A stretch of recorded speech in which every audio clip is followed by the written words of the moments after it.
Thank you for viewing the Group 6 presentation of our design network. We will be showcasing how a small team of staff and volunteers can make a contribution to their community and ready young adults for entry into the IT workforce. My name is Gina Parker, and I will be presenting on behalf of the group. My partners are Tyler Nugent, Jonah Hancock, Andy Pinelli, and Christian Whitaker. We intend to be able to offer A+ and Network Plus programs by securing grant funding and leveraging relationships with local educational institutions to ensure a steady supply of graduate student volunteers and interns. By placing an emphasis on thoroughly embedding ourselves in the local community, we will potentiate any future arguments that we make towards a funding agency on why we deserve the funding that we receive. We elected not to use the desktop computers as viable workstations, as we felt they were very out of date and no longer usable in the direction our nonprofit is going. Instead, we have decided to repurpose them to be used as teaching tools and a way for students to get hands-on with technology by disassembling and understanding what the components are and how they work. This application of finding a way to reuse equipment will assist in our general course outline when teaching our A+ hardware curriculum. This also means that we will not be using any of the programs that were already preloaded on those desktop computers. As far as the CRT monitors, we felt they were too old to be of any further use and have decided not to use them and will be sending them out for recycling. The 9 LCD monitors left behind will be used in our classrooms for students at their workstations. We elected to only use these monitors as the other resources were not consistent with the modernized strategic direction that we plan to take. Our team of 5 full-time personnel will include a CEO, CFO, CIO, COO, and lead instructor. The CEO will be responsible for running the company as a whole. The CFO will be in charge of finances. The CIO will be in charge of maintaining and configuring equipment used by the company. The COO will be in charge of day-to-day operations and interdepartmental coordination and communication. The lead instructor will be responsible for devising the curriculum and making sure that the information that is being taught is current with the CompTIA exams. Our 5 part-time personnel will include a programming manager, budget manager, operations manager, assistant instructor, and IT manager.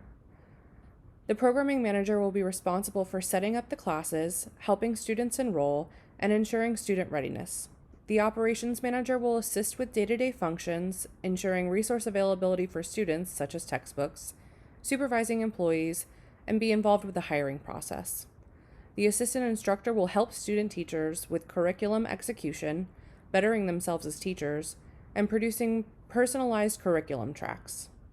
The IT manager will verify that student and staff machines are maintained, the network is in secure running order, and hardware is working at peak performance. The 35 graduate interns will be split into different areas based on their major. Each semester, we will accept 5 interns who focus on IT operations, managing an IT department, maintaining networks and systems, help desk management, IT equipment installation, and security. 5 interns will be selected whose focus is on HR. They will grow their skills in mediation, payroll, taxes, and benefits. 5 interns will be assigned to the finance department, who will assist with allocating funds to procurement of new materials and monthly recurring expenditures, such as utilities and payroll. The last 20 graduate interns will be focused on teaching. They will learn to prepare a curriculum, teach in front of an audience, work directly with students, and deliver student tutoring. Coming into the building, we will have our internet provided by CenturyLink, a local ISP to Tallahassee. From there, the signal from the ISP will go into our firewall to utilize a web blocker, a spam blocker, and block any botnet attacks. The firewall will connect to our modem, which goes out to our switch. The switch then connects to all of our individual appliances, such as our access points, servers, workstations, VoIP phones, and more. We will have separate VLANs for different purposes. All of the graduate students will have a bring your own device policy. To keep things secure from the main network, we will have a separate Wi-Fi network on a different VLAN to keep traffic from the graduate students' potentially less secure devices away from the main traffic of the company. To keep things neat, we will run Cat6 cabling from the switch through the ceiling to the wall drops in the rooms that need Ethernet access, such as the classroom and testing center. We decided that the best setup in our student learning center is to virtualize the machines. We have bought a server capable of handling 7 VMs.